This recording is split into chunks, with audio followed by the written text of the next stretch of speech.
Hello children, I am Pandit Ravish Pandey from Lucknow, your English instructor. In the first part of Act 1, Scene 3 of the play Merchant of Venice, we had discussed up to page number 48 in the book of Beta Publications up to line number 67. हमें आज जहाँ से शुरू करना है वो line number 68 है. आपने पहले वाले वीडियो को देखा, चीज़ें सामने आ रही हैं और जो भी आपके डाउट्स हैं वो वन बाय वन मैं साफ करता चलूँगा. आइए आज बात करनी है हमको एंटोनियो के इस डायलॉग से. लाइन मिला लें अपनी, page number 48 line number 68. Antonio और शैलॉक की बातचीत चल रही थी. शैलॉक बार बार इस बात पर जोर दे रहा था जो कि एंटोनियो पहले बोल चुके हैं कि मैं पैसा इंटरेस्ट पर नहीं देता और इंटरेस्ट पर नहीं लेता.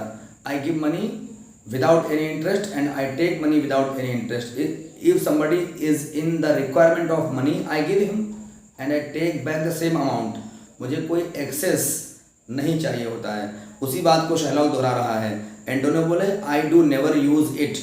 हाँ, मैं कभी भी ये यूज़ नहीं करता हूँ, अर्थात मैं इंटरेस्ट नहीं लेता हूँ लोगों से, न देता हूँ.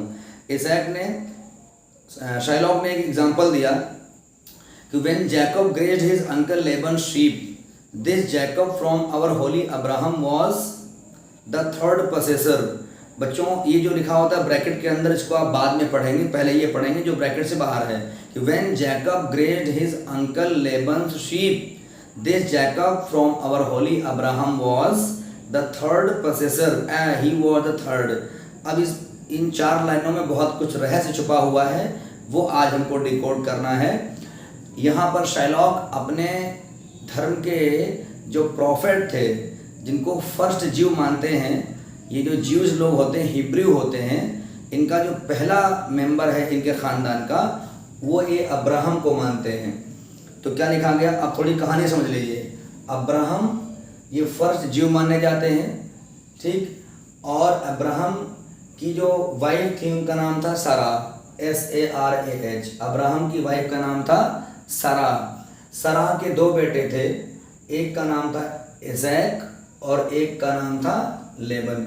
यानी अब्राहम की शादी हुई सारा से. अब्राहम और सारा को ओल्ड एज में, जब काफ़ी वो बुढ़े हो गए थे, तब उन्हें औलाद मिली थी. एक बच्चे का नाम था इसहाक और एक का नाम था लेबन. फिर इसहाक के दो बेटे हुए, एसू और जैकब. ये पूरा बना हुआ है फैमिली ट्री. इसहाक और सारा हस्बैंड वाइफ, अब्राहम का बेटा इसहाक और लेबन. इसहाक के दो बेटे ईसू और जैकब, यानी जैकब और ईसू के चाचा हुए लेबन, और ईसू और जैकब के बाबा हुए अब्राहम और दादी हुई सारा. लेकिन अब्राहम की एक नौकरानी थी, उसका नाम था हैगर. उनकी लिखा हुआ है सरास इजिप्शियन सर्वेंट. इजिप्ट की रहने वाली थी वो, उसका नाम था हैगर, जो कि अब्राहम और सारा की नौकरानी थी. लेकिन अब्राहम और सारा हस्बैंड वाइफ थे, लेकिन अब्राहम और हैगर के मिलन से भी एक पुत्र हुआ था उनको, उसका नाम था इस्माइल. तो you can say Abraham and Sarah were husband and wife, and Isaac and Laban were the sons of Abraham and Sarah, and Esau and Jacob were the sons of इसहाक.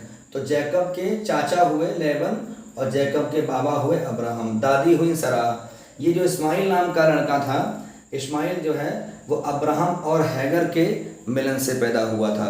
आइए अब समझाते हैं आपको. शैलॉक कह रहा है कि when Jacob grazed his uncle Lebon sheep.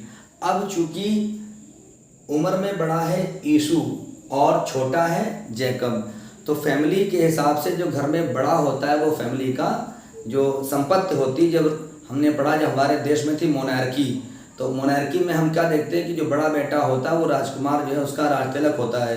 That's called coronation, CORONATION. तो राज तिलक जब होता है तो बड़े बेटे को राजा बनाते हैं. तो यहाँ पर जो संपत्ति की बात आई वो तो ईसू को मिलनी थी. जैकब को क्या मिलना था? कुछ नहीं.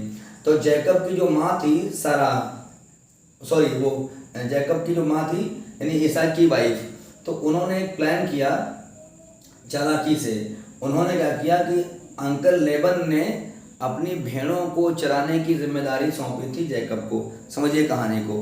When Jacob grazed his uncle Lebon sheep, यानी जैकब के अंकल लेबन ने जैकब से कहा कि बेटा जैकब, मेरे पास शीप बहुत हैं, उनकी देखरेख आप कर दिया करो, बदले में आप जो कहोगे वो हम आपको मजदूरी दे देंगे, खर्चा दे देंगे। तो जैकब की माँ बहुत होशियार थी, उसने कहा बेटा तुम अपने अंकल लेबन से कोई पैसा मत मांगना। समझ लिए बात को कि जैकब इसहाक का बेटा है और जैकब के अंकल लेबन हैं। तो when Jacob grazed his uncle Lebon sheep, ठीक। अब पूरी घटनाक्रम ये हुई थी कि जैकब ने अपने माँ के कहने पर अपने अंकल लेबन से कोई भी चार्ज, कोई तनख्वाह, कोई सैलरी नहीं लिया। शर्त ये करवाई गई थी कि जितने भी भेड़ वहाँ जो हैं, जिनको हम ईब बोलते हैं, EWE फीमेल शीप, और जो मेल शीप होता है उसको RAM रैम कहते हैं। तो शर्त ये हुई थी कि जितने भी ईब प्रेग्नेंट हैं, when they will deliver the young ones, जो उनके यंग वंस होंगे, लैम्स होंगे, LAMBS, अगर उनके शरीर पर स्पॉट्स पड़े होंगे, ठप्पे होंगे, या उनके शरीर पर कहीं पर स्ट्राइप्स बनी होंगी, कहीं ठप्पे बने हुए या पट्टियाँ बनी, जैसे ना जेब्रा पट्टी है, जेब्रा पर होती है, तो लेपर्ड पे होते हैं ठप्पे, तो अगर उनके बॉडी पर कोई स्पॉट्स मिलेंगे या पट्टियाँ बनी होंगी, जो बच्चे नए पैदा होंगे वो सारे बच्चे जैकब को मिलेंगे वेतन के रूप में, सैलरी के रूप में, खर्चे के रूप में। तो क्या लिखा कि जब जैकब ने अपने अंकल लेबन की शीप चराई, अब बताया this Jacob from our holy Abraham was the third possessor. यहाँ लिखा है पोसेसर का मतलब हुआ डिसेंडेंट, वंशज, जिसको हम कह सकते हैं पोस्टेरिटी, POSTERITY। अब थर्ड हमने आपको ग्राफ में दिखाई दिया, पहला अब्राहम, दूसरा इसहाक, तीसरा जैकब। तो इस पीढ़ी में तीसरा वारिस हुआ, पहले अब्राहम थे, फिर इसहाक, फिर जैकब। तो this Jacob from our holy Abraham was the third possessor, he was the third. अब पढ़ते हैं वो लाइन जो लिखी ब्रैकेट में, as his wise mother wrought in his behalf, WROUGST, wrought का मतलब डन। ये बुद्धि जैकब को नहीं थी, इतना जैकब इंटेलिजेंट नहीं था, ये काम जैकब के बिहाफ पर उसकी माँ ने किया था, यानी कि हम कह सकते हैं कि लेबन की भाभी ने किया था, ठीक। जो ये थे ना इसहाक, इनकी वाइफ यानी कि जैकब की माँ। तो जैकब को अपने आप में कोई इतनी बुद्धिमानी नहीं थी, जैकब की माँ ने अपने देवर से यानी अपने हस्बैंड के भाई से, लेबन से ये शर्त करवा लिया कि जितने भी बच्चे आपके यहाँ भेड़ों के होंगे, अगर उनके बॉडी पर कोई स्पॉट पड़ा होगा या स्ट्रिप्स बनी होंगी, वो सारी आप इनको जैकब को दे दीजिएगा। इसके अलावा कोई पैसा आपको नहीं देना है, कोई रिम्यूनरेशन, कोई इमोल्यूमेंट्स, कोई चार्ज नहीं देना है। तो हुआ बच्चों क्या बड़ी चालाकी हुई इसमें, जितने भी शीप जो थे वो प्रेग्नेंट थे, जब उनको बांधा गया तो वहाँ पर क्या किया कि जैकब की माँ ने डंडे गड़वा दिए, लकड़ी के ऐसे ऐसे डंडे गड़वा दिए, और आधी धूप आधी छाँव में उन सारे प्रेग्नेंट शीप को बंधवाया गया। आप भी बात जानते हैं कि बायोलॉजिकली जब प्रेग्नेंट मदर होती है तो वो जिस भी एटमॉस्फेयर में रहती है उसका असर होने वाले बच्चे पर 100% पड़ता ही पड़ता है। तो जब उन प्रेग्नेंट शीप को आधी धूप आधी छाँव में रखा गया, जब उन्होंने बेबीज डिलीवर किए, उनके लैम्स हुए, तो वो लैम्स अधिकतर सब लैम्स पर जो है पट्टियाँ पड़ी थीं या उन पे स्पॉट्स बने थे। इस तरह से जैकब की मदर ने बहुत चालाकी करके अपने बेटे को लेबन से बहुत सारे लैम्स दिलवा दिए। तो ये तरीका जो था, इसको चोरी नहीं कह सकते हैं, बेईमानी भी नहीं कह सकते हैं, ये बुद्धिमानी कह सकते हैं। यहाँ पर लेबन मात खा गया और जैकब की माँ ने चालाकी कर दिया। तो यहाँ पर शाइलॉक जो ये एग्जाम्पल दे रहा है एंटोनियो को, उसका देने का मतलब ये है कि अगर हम चालाकी से पैसा कमा रहे हैं तो ये डिसऑनेस्टी नहीं कही जाएगी, ये कोई थेफ्ट नहीं कही जाएगी, ना ये कोई चोरी है, न ये कोई मक्कारी है, न कोई डकैती है। हमने अपनी बुद्धिमानी का प्रयोग करके अगर पैसा कमाया है तो जो कुछ भी हमारे पास वो हमारा है, उसको कोई छीन नहीं सकता। Nobody can say it is the theft और it is the stolen money और it is the illegal money, वो अवैध नहीं कोई कह सकता है। तो शायद आप इन 4 लाइन के मतलब समझ गए होंगे कि शाइलॉक एंटोनियो को अपने वहाँ अब्राहम का एग्जाम्पल दे रहा है, अब्राहम के ख़ानदान का एग्जाम्पल दे रहा है। जो कि उनके लिए होली माने जाते हैं, क्योंकि वो प्रॉफिट है, PROPHET, प्रॉफिट, पैगंबर है अब्राहम। तो अब दुष्ट आदमी अपनी बात को, जैसे हम देखते हैं आजकल जो लोग खुराफात माहौल में फैला रहे हैं हमारे देश और समाज में, वो अक्सर एग्जाम्पल देते हैं कृष्ण जी का, कि कृष्ण जी ने रासलीलाएँ किया, उनकी तमाम सारी पटरानियाँ थीं, तमाम सारी फ्रेंड्स थीं। इस तरह के बेहुदा एग्जाम्पल देते हैं लोग अपने को छुपाने के लिए, लेकिन जस्टिफाई नहीं कर पाते कि उनके संग क्या कहानी थी और हमारे संग क्या कहानी है। सेम स्टोरी इज हियर, कि दुष्ट है जो शाइलॉक, ये अपनी बात को प्रूव करने के लिए अपने अब्राहम, जैकब, लेबन इत्यादि का एग्जाम्पल दे रहा है। अब बात करी एंटोनियो ने, एंड व्हाट ऑफ हिम, और क्या हुआ उनका। जब जैकब ने लेबन की भेड़ों की देखरेख किया तो क्या हुआ, डिड ही टेक इंटरेस्ट, क्या उन्होंने इंटरेस्ट लिया, क्या उन्होंने कोई खर्चा लिया, क्या उन्होंने कोई दिहाड़ी मजदूरी लिया उसके बदले में। शाइलॉक क्या बोला, नो, नहीं लिया। नॉट टेक इंटरेस्ट, इंटरेस्ट तो नहीं लिया, मतलब कोई भी सैलरी के नाम पर या वेजेस, WAGES, वेजेस, दिहाड़ी मजदूरी, कुछ नहीं लिया यहाँ पर जैकब ने। क्या लिया, as you would say directly interest, जो कुछ लिया that was not direct money. Mark what Jacob did, mark का मतलब पे अटेंशन, एंटोनियो ध्यान दो जैकब ने क्या किया था। When Lebon and himself were compromised, himself का मतलब जैकब से है, कि जब जैकब और लेबन का कॉम्प्रोमाइज हुआ, ये तय हुआ कि आप मेरे भेड़ों की रखवाली करो, हम बदले में कुछ दे देंगे।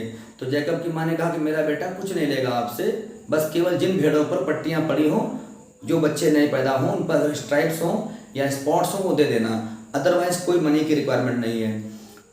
That all the eanlings, eanling का मतलब होता है lambs, young ones, which were streaked and pied, streak का मतलब स्ट्रिप्स, पट्टियाँ, और पाई, PI लिखा ना, PIED, पाई, तो पाई माने होता है ठप्पे, स्पॉट्स, कि जिन पर स्पॉट्स पड़े हों या पट्टियाँ हों, जैसे कि लेपर्ड में होते हैं ये ठप्पे, और ये बाघ में, टाइगर में ये सब, या जेब्रा में पट्टियाँ होती।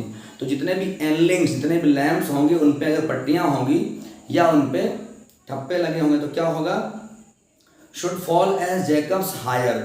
यहाँ लिखा हायर, हायर का मतलब वेजेस, WAGES, या सैलरी, तो वो बच्चे सब मिलेंगे जैकब को, वही उनका मेहनताना होगा।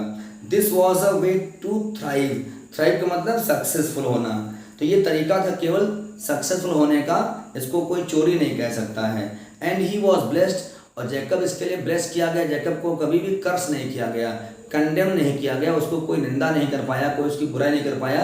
ये घटना जो हुई वो बहुत चालाकी से हुई, इसमें कोई भी बदतमीजी नहीं शामिल थी, चोरी नहीं शामिल थी। And thrift is blessing, thrift का मतलब प्रॉफिट, कि जो भी प्रॉफिट हुआ वो ब्लेसिंग में काउंट हुआ, उसको किसी ने इलीगल नहीं कहा। If man still it not, अगर आदमी चोरी ना करे, बुद्धि का प्रयोग करके, दिमाग का इस्तेमाल करके अगर पैसा अर्न कर लेता है, तो कोई इसको चोरी चकारी नहीं कह सकता है। तो समझ गए होंगे बात को। यहाँ पर कोई डाउट हो तो आप कमेंट करके या व्हाट्सएप पर पूछ सकते हैं। एंटोनियो बोला, this was a venture sir that Jacob serve for. हाँ, ये तो एक वेंचर हुआ। वेंचर कहते हैं एंटरप्राइज को, उद्यम को, मेहनत को, किसी भी धंधे को जैकब ने किया। A thing not in his power to bring to pass, pass का मतलब हैपन। एंटोनियो पूरी बात से वाकिफ नहीं है, Antonio is not acquainted with the full matter. Antonio को ये बात नहीं मालूम है कि जिन भेड़ों के बच्चों पर पट्टियाँ पड़ी थीं वो अपने आप नहीं पड़ी थीं। जैकब की माँ ने उन भेड़ों को आधी धूप आधी छाँव में बंधवाया था लगातार, तब उनके जो बच्चे हुए थे उन पर ठप्पे या पट्टियाँ पड़े थे। तो यहाँ पर एंटोनियो तो इग्नोरेंट है, वो अनजाना है, मासूम है। कहता है यार शाइलॉक इसमें क्या, ये तो भगवान के हाथ में है। अगर उन बच्चों पर स्ट्राइप पड़े थे या ठप्पे पड़े थे तो ये ठप्पे जैकब ने या उसके घर के लोगों ने डाले तो नहीं, अपने आप हुआ। क्या लिखा, I think not in his power to bring to pass, ये चीज़ जो हुई इसको हैपन करने के लिए नहीं। Jacob was not responsible for this incident to take place, it was done by destiny automatically and it benefited Jacob. This is the second issue, ठीक। But swayed and fashioned by the hand of heaven, heaven मतलब ईश्वर से है यहाँ पर, haven का मतलब God से, कि इस चीज़ की स्वे मतलब डायरेक्शंस, फैशन डिज़ाइनिंग करना, कि ये जो बच्चे हुए जिन पर स्ट्राइप्स या स्पॉट थे, ये सब इनकी डिज़ाइनिंग, प्लानिंग, मॉडिफिकेशन, है ना, जो कुछ भी हुआ वो सब ऊपर वाले ने किया। इसमें जैकब का क्या है, वो तो किस्मत का धनी था कि उसके हिस्से में इतने सारे बच्चे आए जिन पर ठप्पे या पट्टियां पड़े हुए थे। पता नहीं एंटोनियो को बात पूरी की ठप्पे पड़े नहीं थे, ये पड़वाए गए थे। Was his this inserted to make interest good, क्या ऐसा कुछ उद्देश्य में था, क्या ऐसा कुछ प्लान किया गया था कि फ़ायदा होगा, यानी नहीं पता है एंटोनियो को, तो प्रश्न कर रहा। और is your gold and silver ewes and rams, या आपके पास जो गोल्ड एंड सिल्वर है यानी चांदी और सोने के जो सिक्के और खजाने हैं, आप उनको ईव्स और रैम्स मान के चलते हो क्या। ईव मतलब फीमेल शीप, रैम मतलब मेल शीप। जिस तरह से फीमेल और मेल के मिलन से नई जनरेशन आती है, तो वैसे क्या आपके पास जो चांदी सोना है, आप उसको ईव और ये रैम मान के चल रहे हो कि वो और आगे बच्चे पैदा करेंगे, यानी और मनी जनरेट करेंगे। आपका कहने मतलब क्या है, आपके पास जो पैसा है वो औरों की सहायता करने के लिए है या दिन ब दिन उसको बढ़ाने के लिए, रिप्रोडक्शन करने के लिए। शायला बोला आई कैन नॉट टेल, मैं ये नहीं कह सकता हूँ I make it breed as fast. हाँ, ये मेरा जरूर एफर्ट होता है कि मैं अपने पैसे को जितना तेज संभव हो सके ब्रीड करवा दूँ, उसको बढ़ा दूँ। I always try my best to enhance my money, to increase my money as early as possible, but note me senior. लेकिन एक बात तुम ध्यान रखो मेरी। तो एंटोनियो बोले mark this you Bassanio, Antonio बोले बेसेनियो ध्यान दो।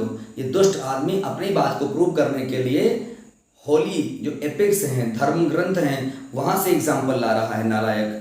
The devil can site scripture for his purpose, scripture का मतलब बाइबल से है, साइट का मतलब देना, कि देखो ये बाइबल से या धार्मिक ग्रंथों से भी अपनी बात को जस्टिफाई कर रहा है, ये चीज़ों को मिस इंटरप्रेट कर रहा है और जाने कहाँ कहाँ से एग्जाम्पल ला रहा है अपनी बात को जस्टिफाई करने के लिए। तो दुष्ट आदमी ऐसे भी होते हैं जो अपनी बात को मनवाने के लिए, सच साबित करने के लिए देवता देवी और धार्मिक ग्रंथों का भी सहारा ले लेते हैं। तो फिलहाल बच्चों आज एक पेज ही सही, आज यहाँ तक पढ़िए और आगे हल्के हल्के हम आपको और अगले चीज़ों की तरफ ले चलेंगे। आपको करना सिर्फ इतना है कि हमारा जो YouTube चैनल है जिसका नाम है इंग्लिश थ्रू हिंदी, यानी हिंदी से उठा के आपको इंग्लिश में ले चलना है, इंग्लिश सिखानी है, आप सीखेंगे। उसको आप सब्सक्राइब करें, शेयर करें और जहाँ भी आपकी जो भी डिमांड होगी आपको मैं अकेला नहीं छोड़ूंगा। आपकी हर समस्या का मेरे पास समाधान है। फिलहाल आप इसको देखें और सीखें। Thank you.